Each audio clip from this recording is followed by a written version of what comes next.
अकबर और बीरबल, समय का जाल। रहस्यमयी भविष्यवाणी।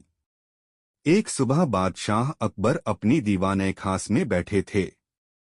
बाहर आसमान में हल्की धुंध थी और महल के बाग में मोर नाच रहे थे। उसी वक्त एक अजीब सा व्यक्ति दरबार में दाखिल हुआ। लंबे सफेद बाल, आंखों में चमक और हाथ में एक पुराना ताम्रपत्र, तांबे की पट्टी। वह झुककर बोला, जहां पनाह सलाम। मैं तिब्बत की पहाड़ियों से आया हूँ। मेरे पास भविष्य का संदेश है। मुगल साम्राज्य पर एक समय का जाल टूटने वाला है। दरबार में सन्नाटा छा गया। अकबर ने भौहें चढ़ाई। समय का जाल, क्या मतलब है तुम्हारा? वह व्यक्ति बोला, जहां पनाह, आने वाले 3 दिनों में आपके दरबार का कोई एक व्यक्ति समय में फंस जाएगा, और अगर उसे वापस न लाया गया तो इतिहास बदल जाएगा। बीरबल ने मुस्कुराते हुए कहा, मालूम होता है महाशय ने कुछ ज्यादा ही तिब्बती हवा खा ली है। दरबार में हंसी गूंज उठी, लेकिन वह व्यक्ति गंभीर था। उसने ताम्रपत्र खोला। उस पर एक घड़ी बनी थी, जिसके कांटे उल्टी दिशा में घूम रहे थे। समय की उलझन। रात को जब सब सो गए तो महल के बीचों बीच शाही बगीचे में अजीब सी नीली रोशनी चमकी। पहरेदारों ने देखा कि अकबर की पसंदीदा घड़ी, जो तुर्की से आई थी, उल्टी दिशा में चल रही है। सुबह जब बीरबल दरबार पहुंचा तो देखा कि अकबर हैरान है। दरबार के सभी लोग सामान्य दिख रहे थे, सिवाय एक व्यक्ति के। वो था मिर्जा कासिम, अकबर का पुराना सेनापति। उसका चेहरा एकदम बदल चुका था, जैसे उसने 100 साल पहले या 100 साल आगे का दृश्य देख लिया हो। बीरबल ने कहा, जहां पनाह, लगता है यही समय का जाल है जिसकी चेतावनी दी गई थी। अकबर बोले, बीरबल, अगर यह सच है तो इसे सुलझाना तुम्हारा काम है। जो भी करना पड़े करो। बीरबल का पहला सुराग। बीरबल ने दरबार के सभी घड़ियों, पानी के घड़ों और छायाओं को देखने का आदेश दिया। उसने देखा, महल के पूर्वी कोने की छाया हर सुबह आधे घंटे आगे बढ़ जाती थी, जबकि बाकी जगहों पर समय सही चलता था। वहीं बीरबल ने खुदाई करवाई। मिट्टी के नीचे उन्हें एक चमकदार गोल पत्थर मिला, जो हल्की गूंज निकाल रहा था। बीरबल ने कहा, जहां पनाह, यह साधारण पत्थर नहीं है। यह शायद समय को मोड़ने वाला यंत्र है। अकबर ने पूछा, क्या हम इसे रोक सकते हैं? बीरबल ने गंभीर स्वर में कहा, नहीं। इसे केवल इसके रचयिता ही रोक सकते हैं, और वो वही तिब्बती व्यक्ति होगा। समय की यात्रा। बीरबल ने उस पत्थर को छुआ, और अगले ही पल सब कुछ बदल गया। महल गायब, दरबार गायब। बीरबल खुद को अकबर के बचपन के समय में पाया। वह फतेहपुर सीकरी के पुराने हिस्से में था, जहां बालक अकबर अपने गुरु से पढ़ रहा था। बीरबल ने सोचा, अगर मैं समय में पीछे हूं तो मुझे उस पत्थर का रहस्य यहीं से समझना होगा। उसने देखा कि वही तिब्बती व्यक्ति एक गुफा में मंत्र पढ़ रहा है, और वह पत्थर वहीं चमक रहा है। बीरबल ने उससे पूछा, यह पत्थर समय को कैसे नियंत्रित करता है? वह बोला, जो इसका रहस्य जान ले वह इतिहास बदल सकता है। लेकिन चेतावनी, जो समय से खेलता है, समय उसी से बदला लेता है। इतिहास की कगार पर। बीरबल ने वह पत्थर लेकर लौटने की कोशिश की, लेकिन समय ने उसे फंसा लिया। वह भविष्य में जा पहुंचा, जहां अकबर का नाम कोई नहीं जानता था। दरबार की जगह किसी और राजा की तस्वीरें थीं। उसे एहसास हुआ कि अगर उसने समय का जाल नहीं सुलझाया तो अकबर और पूरा मुगल इतिहास मिट जाएगा। पूरा दरबार ठहाकों से गूंज उठा। हंसी की वापसी। अकबर बोले, बीरबल, तुमने सच में हंसी का खजाना वापस ला दिया। बीरबल झुके और बोले, जहां पनाह, यह खजाना हमेशा लोगों के दिलों में था, बस उन्हें याद दिलाने की जरूरत थी। अकबर ने कहा, आज से तुम सिर्फ मेरे मंत्री नहीं, मुस्कान मंत्री भी हो। पूरा दरबार फिर से हंसी से भर गया। अंत में सीख, हंसी कोई चीज नहीं जो खो जाए, वो तो बस रुक जाती है जब हम गंभीर हो जाते हैं। और जो जीवन को मुस्कुराकर जीना जानता है वही सच में अमीर होता है। बीरबल की वापसी। कई हफ्तों की यात्रा के बाद बीरबल आखिरकार फतेहपुर सीकरी लौटे। राजमहल की गलियों में फिर से रौनक छा गई। जब यह खबर अकबर तक पहुंची कि बीरबल लौट आया है तो उन्होंने तुरंत दरबार बुला लिया। दरबार सजा, झूमर जल उठे, सुगंधित धूप जलने लगी और बादशाह अकबर अपने सिंहासन पर विराजमान हुए। बीरबल भीतर आए। उनके साथ एक छोटा सा संदूक था जिसे रेशमी कपड़े से ढका गया था। अकबर बोले, बीरबल, तुम्हारा स्वागत है। बताओ, क्या तुम हंसी का खजाना ढूंढ लाए हो? बीरबल झुके। जहां पनाह, यह रहा वह खजाना, लेकिन इसे खोलने से पहले आपको एक शर्त माननी होगी। अकबर ने भौहें उठाईं। शर्त? कैसी शर्त? बीरबल बोले, आपको पहले दरबारियों को हंसाना होगा। दरबार ठहाकों से भर गया। अकबर मुस्कुराए। अरे, यह तो शुरू से ही मुश्किल शर्त है, लेकिन मैं कोशिश करूंगा। अकबर की कोशिश। अकबर ने अपने अंदाज में कहा, दरबारियों, एक दिन मैंने तोता खरीदा था और उसने मुझसे कहा, हुजूर, आप बहुत खूबसूरत हैं। मैंने कहा, वाह, यह तो बहुत समझदार तोता है। तोता बोला, मैं नहीं, आईने ने कहा है। पूरा दरबार हंस पड़ा। बीरबल बोले, जहां पनाह, आपने परीक्षा पास कर ली। अब हंसी का खजाना खोलने का समय आ गया है। जादुई संदूक। बीरबल ने रेशमी कपड़ा हटाया। अंदर 3 चीजें रखी थीं। एक गंभीर नगर का हंसी सिक्का, 2 रोने वाले राज्य का मोतीहार, 3 घमंड नगर का हंसी दर्पण। बीरबल ने उन तीनों को एक साथ रखा और कहा, इन तीनों में हंसी का असली रहस्य छिपा है। जब सिक्का, हार और दर्पण मिलते हैं तो ये हंसी का जादुई चक्र बनाते हैं। अकबर बोले, लेकिन बीरबल, इसमें ऐसा क्या खास है? बीरबल मुस्कुराए।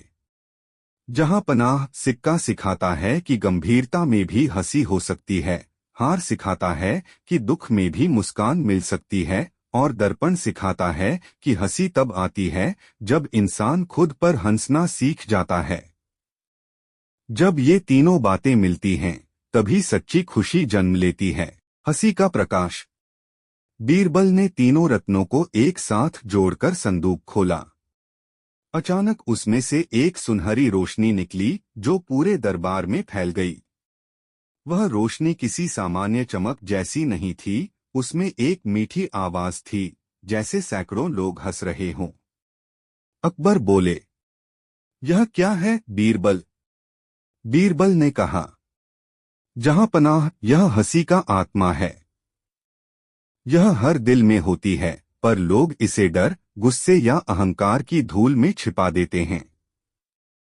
रोशनी पूरे दरबार में घूमती रही, हर दरबारी के चेहरे पर मुस्कान आ गई। यहां तक कि वह सैनिक भी मुस्कुरा उठा जो हमेशा गंभीर चेहरा रखता था। हंसी की आत्मा का संदेश। अचानक वह रोशनी बोलने लगी, मैं हंसी हूं। मैं तब जन्म लेती हूं जब इंसान अपने दिल की दीवारें तोड़ देता है। मुझे जबरदस्ती नहीं पाया जा सकता, मुझे बस बांटा जा सकता है। फिर वह रोशनी धीरे धीरे आकाश में विलीन हो गई। लेकिन अब पूरा दरबार उज्ज्वल था। हवा में मिठास थी और सबके चेहरे चमक रहे थे। अकबर भावुक होकर बोले, बीरबल, तुमने सिर्फ हंसी नहीं लौटाई बल्कि हमें जीवन का अर्थ सिखा दिया। बीरबल झुके। जहां पनाह, हंसी वही खजाना है जिसे जितना बांटो उतना बढ़ता है। एक नया आदेश। अकबर से हर शुक्रवार दरबार में हंसी सभा होगी, जहां कोई भी व्यक्ति आकर हंसी बांट सकता है। जो किसी को मुस्कुराने पर मजबूर करेगा उसे इनाम मिलेगा। इस आदेश से पूरा राज्य खुशियों से भर गया। बाजारों में, गलियों में, चौपालों में हर जगह लोग हंसी के किस्से सुनाने लगे। बच्चे एक दूसरे को चिढ़ाकर हंसाते और बूढ़े लोग पुराने मजेदार किस्से याद करते। बीरबल की सीख। एक रात जब दरबार शांत हो चुका था, बीरबल महल के बाग में बैठे थे। अकबर आए और बोले, बीरबल, क्या तुम्हें कभी डर नहीं लगता कि यह हंसी फिर खो जाएगी? बीरबल ने मुस्कुराकर कहा, जहां पनाह, अगर किसी के दिल में मोहब्बत बची है तो हंसी कभी नहीं खो सकती। हंसी इंसान की वो भाषा है जो किसी भी युद्ध, धर्म या दूरी से बड़ी होती है। अकबर बोले, तुम सच में मेरे राज्य का सबसे अनमोल खजाना हो। बीरबल ने झुककर कहा, जहां पनाह, और आप वह सूरज हैं जिसकी रोशनी में हंसी खिलती है। अंत में संदेश। हंसी कोई वस्तु नहीं, वह तो आत्मा की सबसे सुंदर ध्वनि है। जब इंसान अपने दुख को हल्के में लेने लगता है, तब जीवन उसे पुरस्कृत करता है। एक मुस्कान के रूप में। सदियों की चुप्पी, सैकड़ों वर्ष बीत गए। अकबर और बीरबल के नाम अब इतिहास की किताबों में दर्ज थे। राज्य अब साम्राज्य बन चुका था और समय के साथ बहुत कुछ बदल गया। महल खंडहर बन गए, दरबार इतिहास हो गया। लेकिन एक चीज नहीं बदली। वह था हंसी का मंदिर। वह मंदिर अब भी खड़ा था। सफेद संगमरमर थोड़ा पीला हो चुका था, पर उसके द्वार से जब हवा गुजरती तो लगता जैसे किसी की हंसी गूंज रही हो। गांव के लोग कहते थे, जब रात में मंदिर से हंसी की आवाज आती है तो समझो बीरबल की आत्मा फिर किसी को मुस्कुराना सिखा रही है। एक नई पीढ़ी, आरव की कहानी। एक छोटे गांव में एक लड़का रहता था, आरव। वह बुद्धिमान था लेकिन हमेशा उदास रहता था। उसके पिता किसान थे, पर बारिश न होने से खेत सूख चुके थे। गांव के लोग भी परेशान थे, हर जगह चिंता का माहौल था। एक दिन आरव ने अपनी दादी से पूछा, दादी, क्या कभी ऐसा समय आया था जब लोग हर दिन हंसते थे? दादी मुस्कुराईं और बोली, हाँ बेटा, अकबर और बीरबल के समय में। कहते हैं कि बीरबल ने ऐसा मंदिर बनाया था जहां लोग अपने दुख भूल जाते थे। आरव ने जिज्ञासा से पूछा, क्या वह मंदिर अब भी है? दादी ने कहा, है, लेकिन कोई नहीं जानता कि वहां कैसे पहुंचा जाए। कहते हैं वहां सिर्फ वही पहुंच सकता है जिसके मन में सच्ची हंसी की चाह हो। हंसी का सफर शुरू। आरव ने निश्चय किया कि वह उस मंदिर को ढूंढेगा। वह पैदल चल पड़ा, सूखे खेतों, वीरान बस्तियों और पहाड़ियों से होते हुए। हर जगह उसने लोगों से पूछा, क्या आपने हंसी का मंदिर देखा है? कुछ हंसते हुए बोले, भैया, अब तो हंसी भी शहर चली गई। कुछ उदास बोले, ऐसा मंदिर तो अब बस कहानियों में होता है। पर आरव ने हार नहीं मानी। रास्ते में उसे एक बूढ़ा साधु मिला। साधु ने पूछा, कहाँ जा रहे हो बालक? आरव बोला, हंसी का मंदिर ढूंढने। साधु मुस्कुराए, अगर तुम खुद नहीं हंस सकते तो मंदिर तुम्हारे लिए बस पत्थर का घर है। पहले हंसी को भीतर जगाओ, फिर मंदिर खुद तुम्हारे सामने प्रकट होगा। हंसी की परीक्षा। साधु ने उसे एक अजीब सी परीक्षा दी। उन्होंने कहा, अगर तुम 3 बार दिल से हंस सकोगे तो मंदिर का द्वार खुल जाएगा। आरव ने सोचा, हंसना इतना मुश्किल तो नहीं। पर जब उसने कोशिश की तो उसके चेहरे पर केवल बनावटी मुस्कान आई। पहली बार उसने अपने दुखों को याद किया, नहीं हंस सका। दूसरी बार उसने दूसरों की परेशानियां देखीं, फिर नहीं हंस सका। तीसरी बार उसने खुद की गलतियों पर हंसने की कोशिश की, और तभी उसके चेहरे पर सच्ची मुस्कान आई। उसने कहा, हाँ, मैं परिपूर्ण नहीं हूं, और यही तो मजेदार है। तभी हवा में एक हल्की सी हंसी गूंजी, और सामने एक चमकता हुआ मंदिर प्रकट हो गया। हंसी का मंदिर पुनर्जीवित। आरव मंदिर के भीतर गया। दीवारों पर वही मुस्कानें चमक रही थीं। बीच में एक दीपक जल रहा था, वही दीपक जो अकबर ने जलाया था। अचानक दीवारों से एक आवाज आई। स्वागत है मुस्कान के खोजी। तूने सच्ची हंसी पाई है, अब इसे दुनिया में बांट दे। आरव की आंखों से आंसू निकल आए, पर उसके होंठ मुस्कुरा रहे थे। उसे एहसास हुआ कि हंसी कभी मरी नहीं थी, वह बस इंसानों के दिलों में सो गई थी। नई शुरुआत। आरव गांव लौटा और उसने हंसी का उत्सव शुरू किया। हर रविवार लोग इकट्ठे होकर कहानियां सुनाते, एक दूसरे को चिढ़ाते, हंसते और रोते भी, पर खुशी के आंसुओं के साथ। धीरे धीरे पूरा गांव फिर से खिल उठा। बारिश आई, फसलें उगीं और लोगों के दिलों में उम्मीद लौटी। अब लोग कहते थे, जहां एक सच्ची हंसी है, वहां बीरबल अब भी जिंदा है। अनंत मुस्कान। सदियों बाद भी मंदिर से हंसी की वह हल्की गूंज आती रही। कोई उसे हवा की आवाज कहता, कोई बीरबल की आत्मा। पर जो भी ध्यान से सुनता, उसे एक संदेश सुनाई देता। हंसी मेरा रूप है और दिल मेरा मंदिर।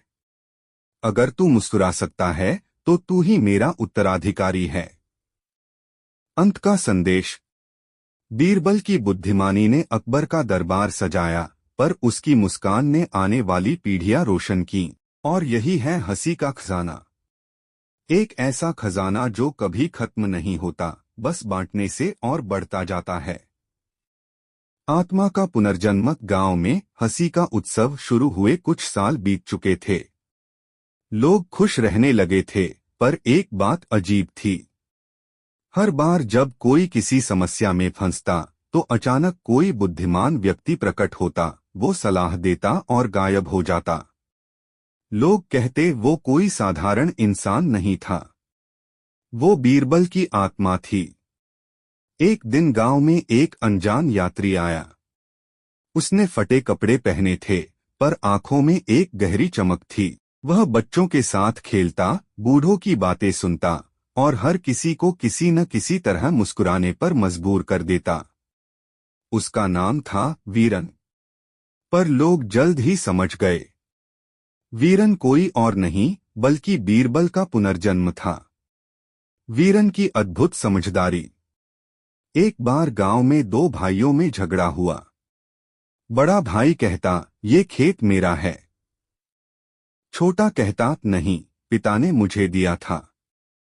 दोनों ने वीरन के पास जाकर न्याय मांगा। वीरन ने मुस्कुराते हुए कहा, ठीक है, खेत को बीच से बांट दो, आधा आधा। दोनों मान गए। लेकिन तभी छोटा भाई रोने लगा।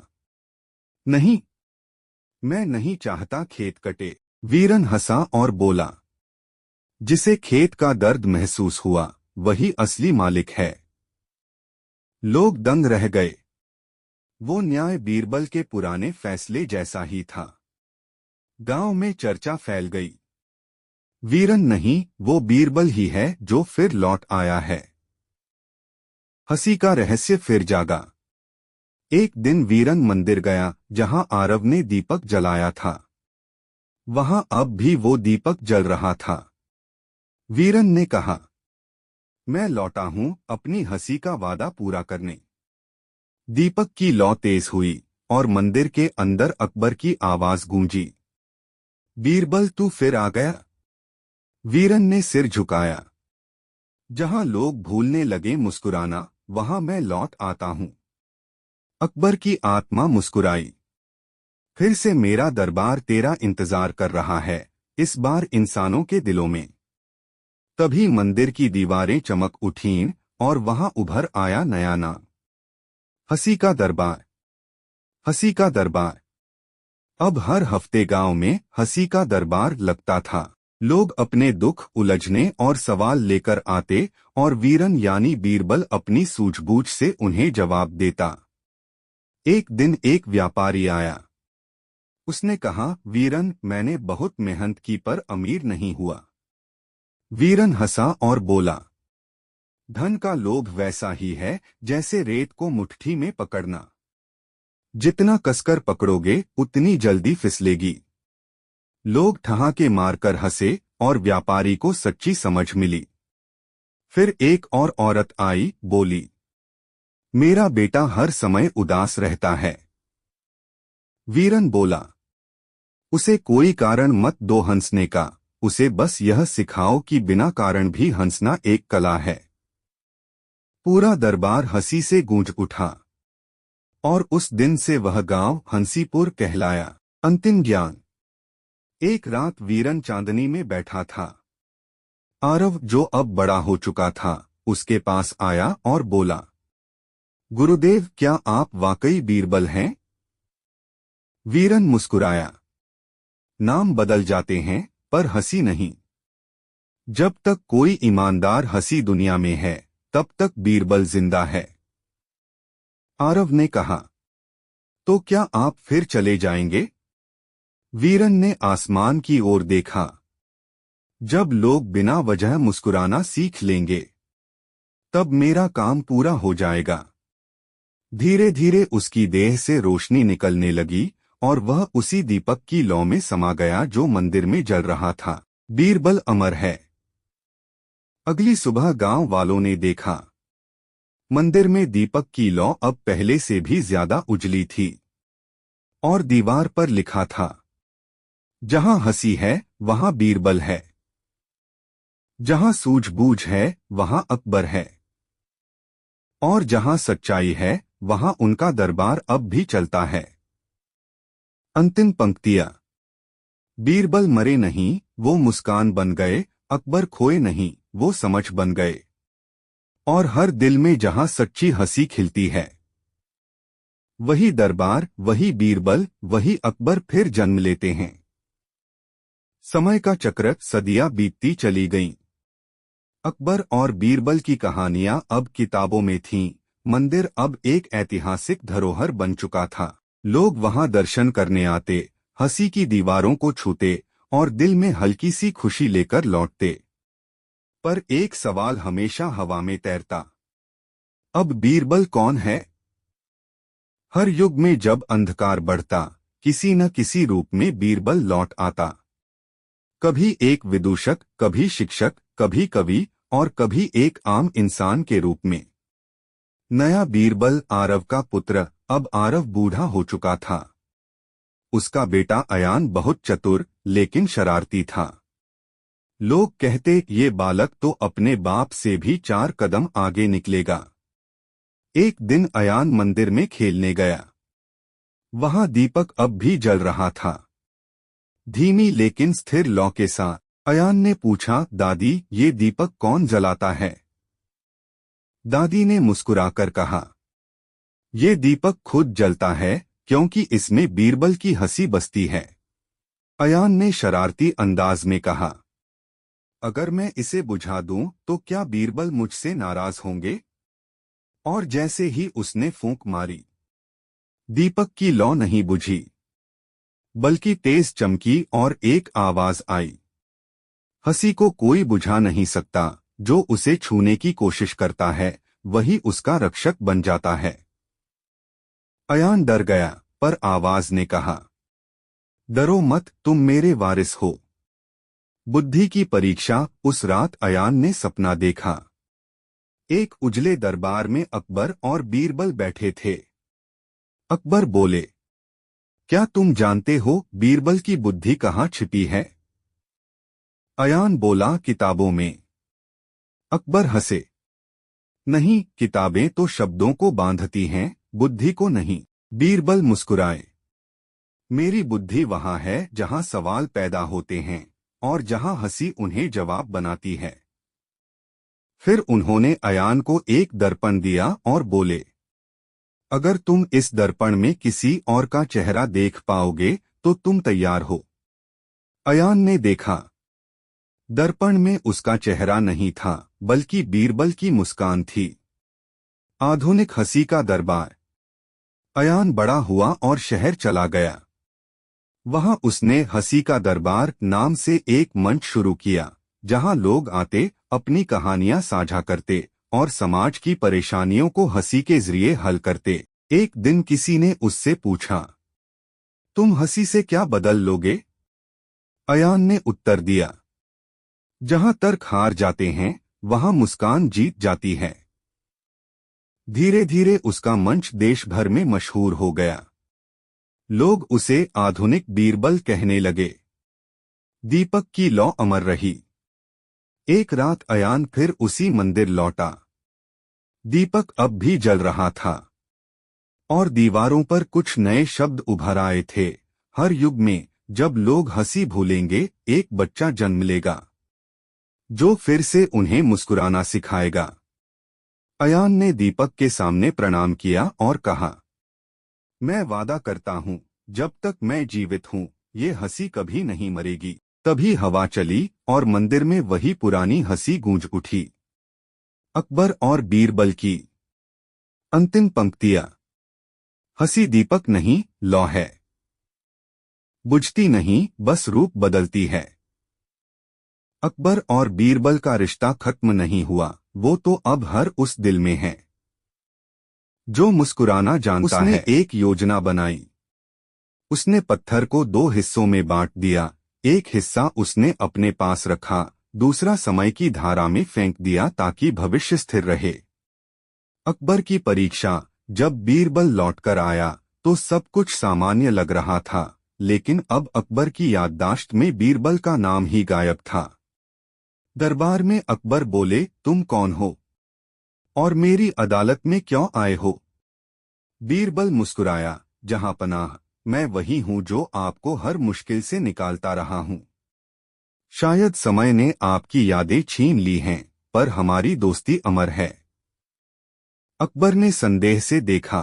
बीरबल ने ताम्रपत्र खोला और कहा, इस पर लिखा है, जो सच्चा दोस्त हो वही समय की दीवारें तोड़ सके। अकबर की आंखों से आंसू निकल आए। यादें लौट आईं और दरबार में फिर हंसी गूंज उठी। समय का अंत।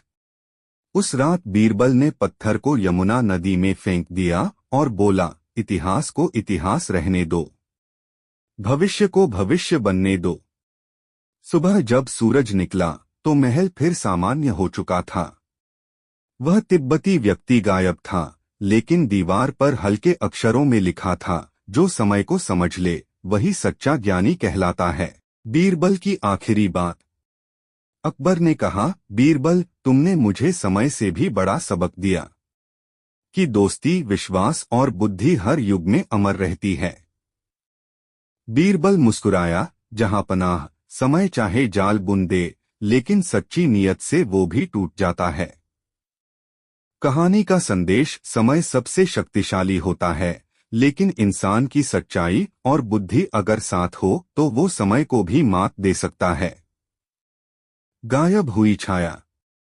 समय का पत्थर यमुना में फेंकने के कुछ दिन बाद महल में फिर एक अजीब घटना घटी।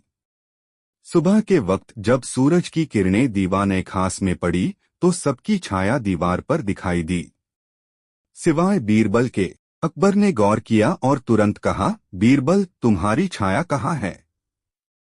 दरबार में सन्नाटा छा गया। बीरबल ने जमीन पर देखा, सचमुच उसकी छाया गायब थी। वो हंसते हुए बोला, जहां पनाह, शायद छाया भी सोच रही है कि मैं अब समय से बाहर हूं। अकबर ने कहा, बात मजाक की नहीं है बीरबल, ये कोई संकेत है। समय का जाल शायद पूरी तरह टूटा नहीं। बीरबल ने गंभीर स्वर में कहा, आप सही कह रहे हैं जहांपना। लगता है पत्थर का दूसरा आधा हिस्सा अब भी सक्रिय है। अगर उसे नष्ट नहीं किया गया तो फिर कोई और इसमें फंस जाएगा।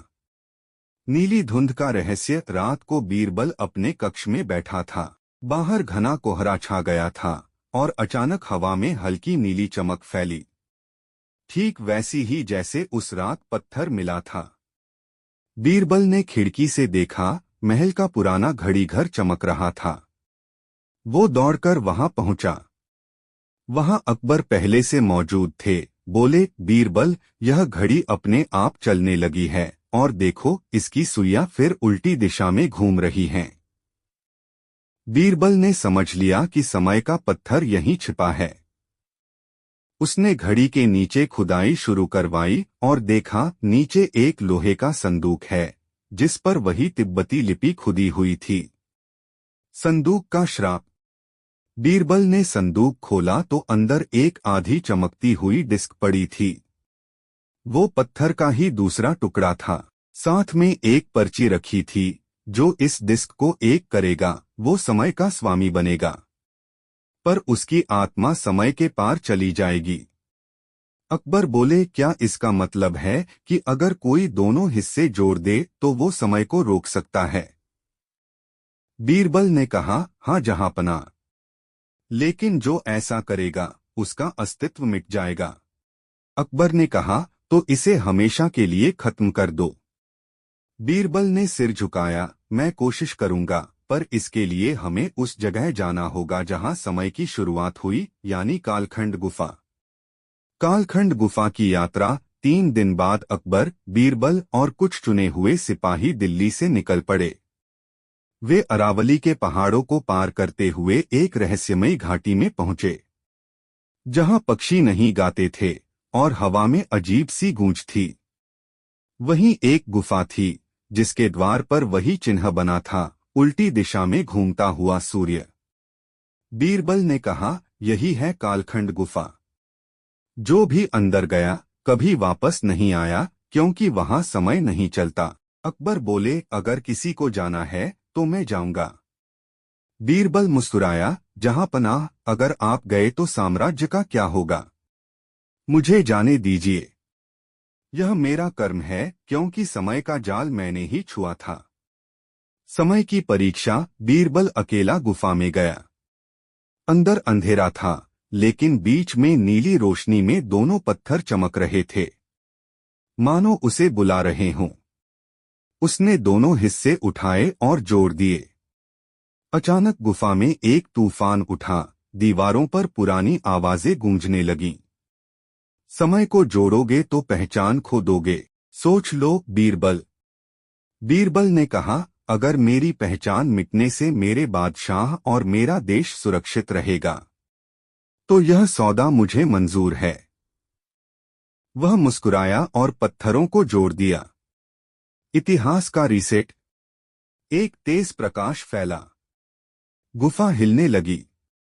बाहर अकबर ने देखा कि पूरा पहाड़ कांप उठा और फिर सब कुछ शांत हो गया।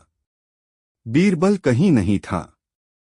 जब अकबर महल लौटे तो सब कुछ सामान्य था। घड़ियां सही चल रही थीं, दरबार जगमगा रहा था, लेकिन दरबार में कोई बीरबल नाम का व्यक्ति नहीं था। यहां तक कि किसी को याद भी नहीं था कि ऐसा कोई दरबारी था। अकबर के दिल में खालीपन था, जैसे कोई बहुत अपना खो गया हो मगर याद नहीं आ रहा। समय की अंतिम चाल। एक दिन अकबर बगीचे में टहल रहे थे। अचानक एक बच्चा उनके पास आया और बोला, जहांपनाह, ये पत्थर नदी के किनारे पड़ा था। अकबर ने देखा, वही आधा पत्थर था, पर अब उस पर खुदा था, मैं बीरबल नहीं, बुद्धि का प्रतीक हूं। समय मिटा सकता है नाम, पर नहीं कर्म। अकबर की आंखों में आंसू आ गए। उनके मन में कोई चेहरा उभरने लगा। एक मुस्कुराता हुआ दरबारी, जो हमेशा कहता था, जहांपनाह, मुस्कान ही असली जवाब है। बीरबल की अमरता। अकबर ने उस पत्थर को अपनी सिंहासन के नीचे रख दिया और कहा, जिसे हम भूल भी जाएं, वो सच्चा मित्र वही है जिसकी बुद्धि और सच्चाई हमेशा समय से परे रहती है। और उसी दिन से हर साल अकबर के दरबार में एक दीपक जलाया जाता था, जिसे लोग कहते थे, बुद्धि का दीप, जो आज तक इतिहास में बीरबल की अमरता का प्रतीक बना हुआ है। कहानी का अंत और संदेश। समय सब कुछ बदल देता है, पर सच्चे कर्म, सच्ची बुद्धि और सच्ची मित्रता इतिहास के हर दौर में अमर रहती है। आरव चौंक गया। उसने अपने असिस्टेंट से पूछा, यह संदेश अपने आप कैसे आया? असिस्टेंट बोला, सर, ये किसी पुराने तांबे के स्कैन से जुड़ा डेटा है, मुगल काल का। आरव ने वो डेटा खोला। उस पर लिखा था, कालखंड गुफा, बीरबल का अंतिम संदेश। वह अवाक रह गया। बीरबल? क्या ये वही बीरबल है, अकबर वाला? आरव ने कोड बदला और बीरबल ने उसी नीले पत्थर को मशीन के कोर में डाल दिया। एक तेज विस्फोट हुआ।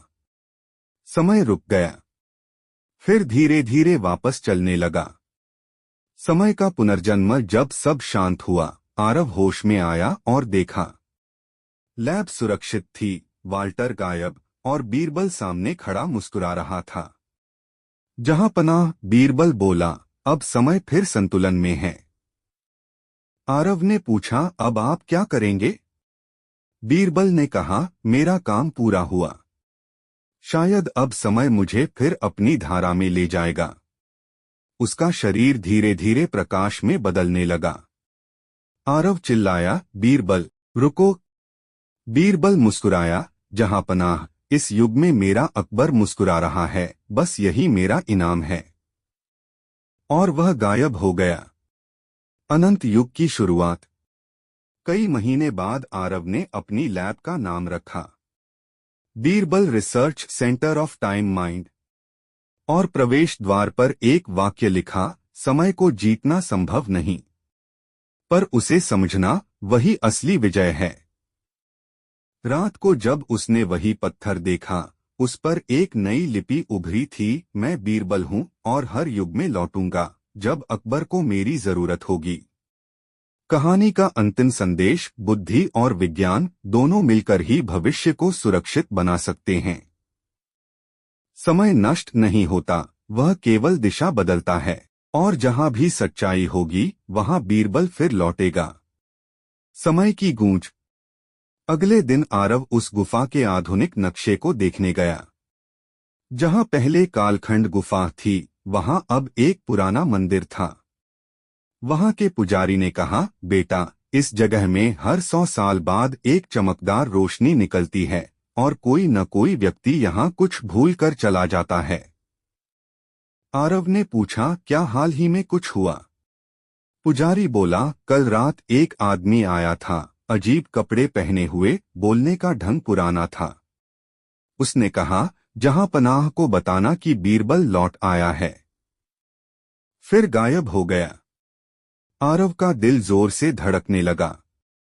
क्या बीरबल का पुनर्जन्म सच में हुआ है? रहस्यमय अजनबी। 3 दिन बाद आरव अपनी कार से लौट रहा था जब ट्रैफिक सिग्नल पर एक व्यक्ति उसके पास आया।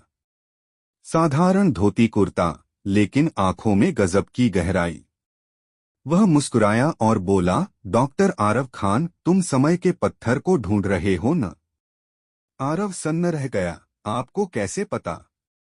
वह व्यक्ति बोला, क्योंकि वही पत्थर मैं छोड़कर गया था 500 साल पहले। आरव अविश्वास से बोला, आप कौन हैं? वह मुस्कुराया, मेरा नाम अब लोग भूल चुके हैं, पर जहां पनाह मुझे बीरबल कहते थे। आरव का दिमाग सुन्न हो गया। उसके हाथ कांपने लगे। यह असंभव है। बीरबल बोला, समय के जाल ने मुझे मिटाया नहीं, उसने मुझे नए युग में भेज दिया। अब इस युग में एक नया अकबर है और वो तुम हो। आधुनिक अकबर और बीरबल। आरव ने हैरान होकर कहा, मैं तो एक वैज्ञानिक हूं, बादशाह नहीं। बीरबल बोला, हर युग में अकबर एक प्रतीक होता है, जो बुद्धि और शक्ति का संगम है। तुम्हारे पास विज्ञान है, मेरे पास अनुभव। दोनों मिलकर समय का नया रहस्य सुलझा सकते हैं। आरव ने पूछा, लेकिन अब क्या संकट है? बीरबल ने आकाश की ओर देखा। समय फिर टूटने वाला है। इस बार कोई इंसान नहीं, बल्कि पूरी पृथ्वी समझकर में फंस सकती है। समय का नया शत्रु। उसी समय एक विदेशी संगठन क्रोनोटेक कॉर्प ने घोषणा की। वे टाइम इंजन नामक मशीन से भविष्य देखने वाले हैं। आरव को पता चला कि वे उसी नीले पत्थर का आधुनिक संस्करण बना रहे हैं। बीरबल ने चेताया, अगर उन्होंने टाइम इंजन को चालू किया तो पृथ्वी के हर सेकंड में दरार पड़ जाएगी। आरव ने कहा, तो हमें इसे रोकना होगा। बीरबल मुस्कुराया, फिर से वही जोड़ी तैयार है। अकबर की बुद्धि और बीरबल की चालाकी। टाइम इंजन की चोरी। रात के समय दोनों ने क्रोनोटेक लैब में प्रवेश किया। चारों ओर सुरक्षा लेजर, सेंसर और रोबोट गार्ड थे। बीरबल बोला, यह यंत्र तो समय से भी चालाक लगता है। आरव ने कहा, लेकिन बीरबल उससे भी चालाक है ना? बीरबल ने मुस्कुराते हुए कहा, जहां पनाह विज्ञान का तालाब हो या समय की गुफा, बुद्धि की चाबी हमेशा काम करती है। उसने कुछ बटन दबाए और लेजर ग्रिड बंद हो गया। वे अंदर पहुंचे। वहां एक गोल मशीन थी जो नीली ऊर्जा से चमक रही थी। अंतिम टकराव। मशीन के पास संगठन का प्रमुख डॉक्टर वाल्टर क्रोनो खड़ा था। वह बोला, तो आखिर आ ही गए अकबर और बीरबल 2.0। बीरबल ने कहा, तुम्हारा खेल खत्म है। यह इंजन पूरी दुनिया को नष्ट कर देगा। वाल्टर हंसा, समय का स्वामी वही होता है जो भविष्य को बदल दे। मैं वही करूंगा। उसने मशीन चालू कर दी। सारा हॉल हिलने लगा। आरव और बीरबल ने मशीन के 2 कंट्रोल्स पकड़ लिए, एक विज्ञान से, दूसरा बुद्धि से। बीरबल ने कहा, आरव, याद रखो, भविष्य को नहीं बदलना, बस संतुलित करना है।